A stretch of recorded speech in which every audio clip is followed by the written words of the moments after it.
all persons born or naturalized in the United States and subject to the jurisdiction thereof are citizens of the United States. Maybe.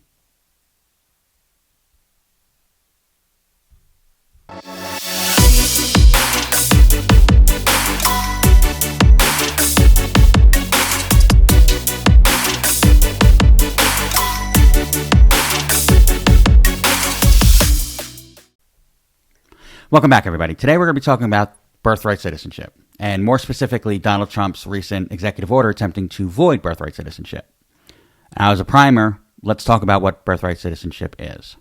The 14th Amendment of the Constitution states, all persons born or naturalized in the United States and subject to the jurisdiction thereof are citizens of the United States. Simply put, this means if you're born in the U.S., you're an American citizen. The only exception here is for foreign diplomats who have children here. They are not. Anybody else, if you were born on American soil, you are an American citizen. So why would Donald Trump want to ban birthright citizenship? Well, his belief, and the GOP's belief, is that children of immigrants, specifically illegal immigrants, don't or shouldn't fall under the 14th Amendment. But there's two problems here. The first is the 14th Amendment is very clear. All persons born or naturalized in the United States are citizens of the United States. Very simple, very clear cut. If you are born here, you are a citizen. The second is there is precedence. There was an 1898 Supreme Court case called the United States versus Wong Kim Ark, where an individual, Wong Kim Ark, was born to Chinese immigrants and was born in the United States. He then attempted to leave the United States and come back in, and he was denied entry. His case was brought up to the Supreme Court, and they ruled in his favor. And that has long been interpreted as guaranteeing that children born in the United States to non-citizen parents are entitled to American citizenship. So those two really kind of kill that. So why not propose a constitutional amendment changing that? Obviously, they can do that, but that would require Congress to pass a constitutional amendment, which would require 2/3 in the House, 2/3 in the Senate, and ratification by 3/4 of states. That ain't happening anytime soon, especially in this political climate. So that brings us back to today, the executive order that Donald Trump signed. Now, it has been challenged, and it has been challenged successfully. 3 federal judges have blocked the executive order, and 3 separate appeals courts have refused to unblock those court orders. Now, the DOJ has appealed these all the way up to the Supreme Court. Now, I've been holding firm here that this is a monumental landmark case for the Supreme Court. This is going to determine a lot of things for us. Why is this so important? Because for me, this is more of a litmus test for the Supreme Court. Now, you remember, Supreme Court is 6-3 in favor of conservatives, 3 of which were put in by Donald Trump himself. I see this as a test to see what he can and cannot get away with. Now, the wrinkle in this is that recently what has happened is they have expanded in their appeal what they are appealing.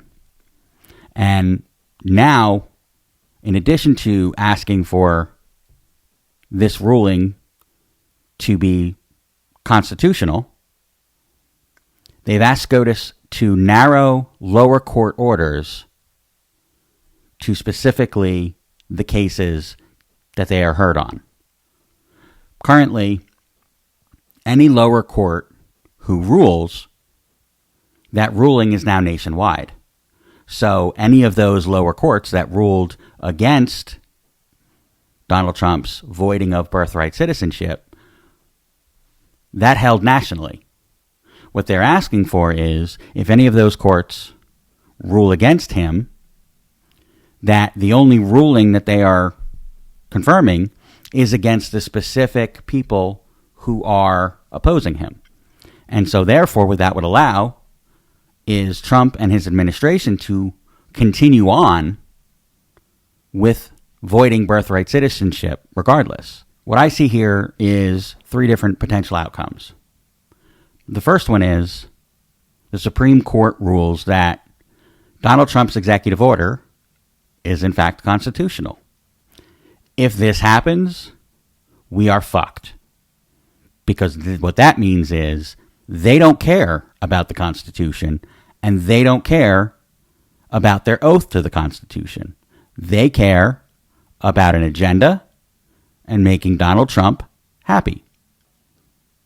And if that's the case, if they're willing to override the 14th Amendment, which is very simple and very clear, if they're willing to override that, there is nothing that they are not willing to override.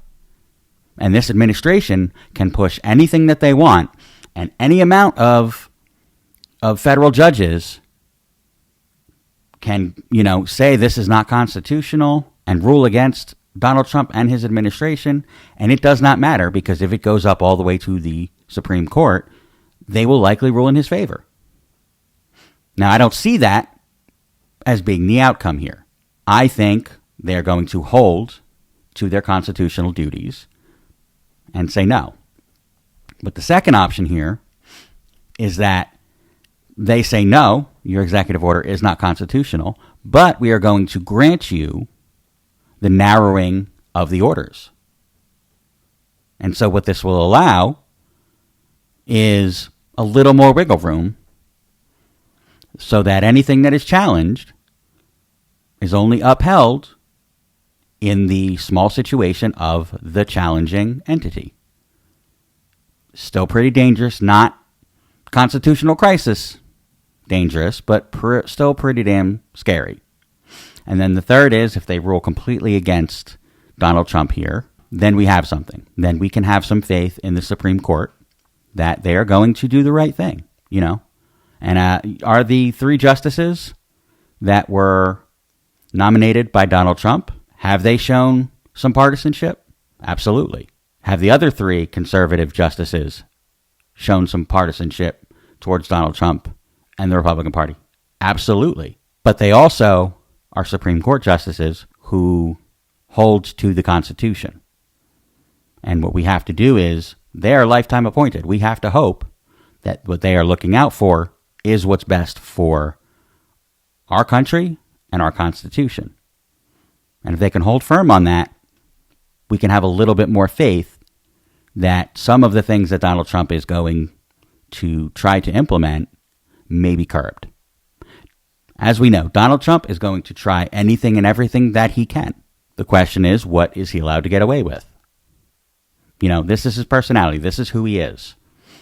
He wants as much power as he can possibly get. And now he has not only the executive branch, he has the House, he has the Senate, and he has a 6-3 majority in the Supreme Court. So there's a lot that he can do, but apparently it's not enough. Creating an executive order on your first day, trying to override a constitutional amendment, is some scary shit, man. It really is. And we should all be a little bit worried that this is what's happening right now. So I'd love to hear your comments. Drop them down. Let me know what you think. Thank you for joining us, everyone. If you made it this far, like, comment, and subscribe to help us get this party started. And remember, be good, stay humble, speak freely.